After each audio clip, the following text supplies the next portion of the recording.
Hi, I'm Devin Larson, and today I'm going to show you how to acoustically treat your home studio so that you can transform any recording space into a professional sounding environment.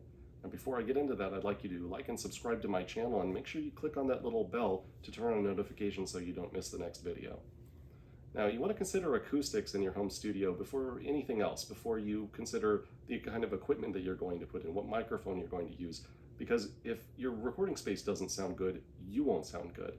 And so there are 4 different materials that you can use that are relatively inexpensive to treat your recording space to eliminate any kind of echoes or boominess to the sound of your voice so that you sound natural and that you get a professional sounding product. So let's get started. The mainstay of your acoustic treatment is going to be acoustic foam panels. And if you've ever seen any pictures of any kind of recording studio, you've seen these. They're the black crisscrossed foam panels, usually alternated. And what they do is they grab high frequency sound waves and prevent them from bouncing back and being picked up by the mic.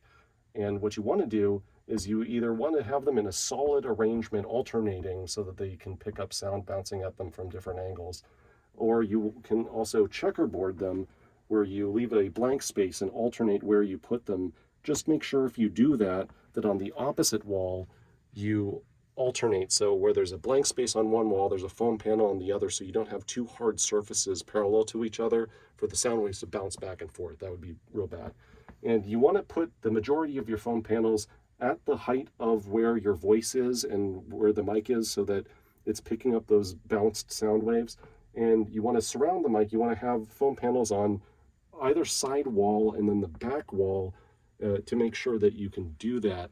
And there's a couple of techniques that you can use to put them up. You can use double-sided adhesive. Just make sure you get the right kind of adhesive, because if you get the wrong kind, it can damage your wall if you try to take the foam panels off at some point.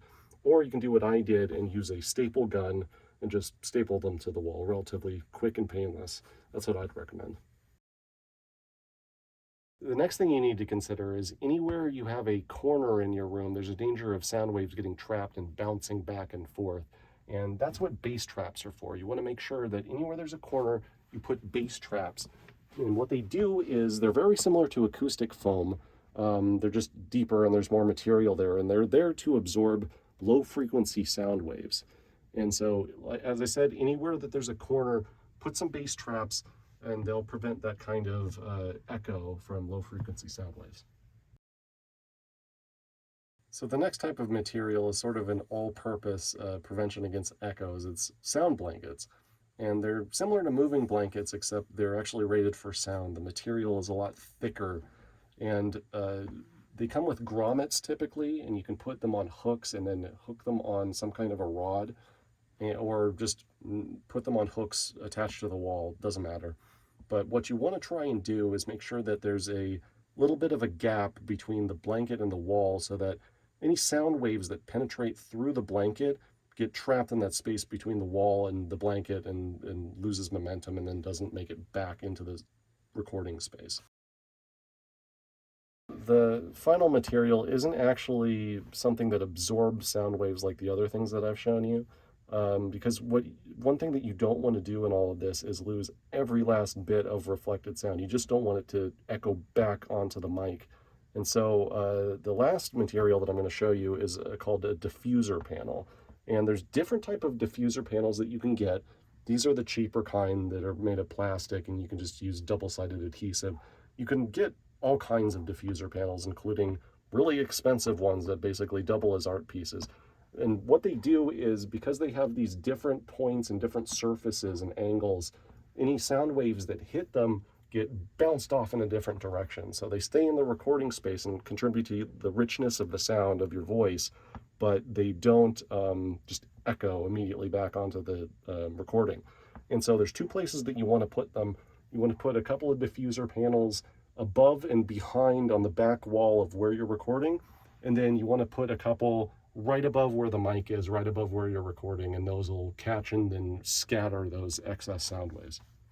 Now, those are just a few of the main ways to acoustically treat a space, and I'll make sure to include the links to those products in the description for this video. Now, the main object as you're putting these up is to eliminate any kind of echoing sound, and the way to test for that is just to clap. And if you clap and you hear any kind of fluttering echo, anything at all other than that crisp clap noise, you know you have more acoustic foam to put up until you hear that crisp sound and nothing else. Now, there are a number of other alternatives if you're working off of a shoestring budget, including hanging up clothes, propping up an old mattress, basically any kind of fabric that's absorptive that can grab those sound waves and prevent them from bouncing back and being picked up by the recording. I want to thank you for watching this video. Please like and subscribe to my channel, turn on notifications so you get notified about the next video, and check the description below for links to my social media accounts. I want to thank you, and I'll see you next time.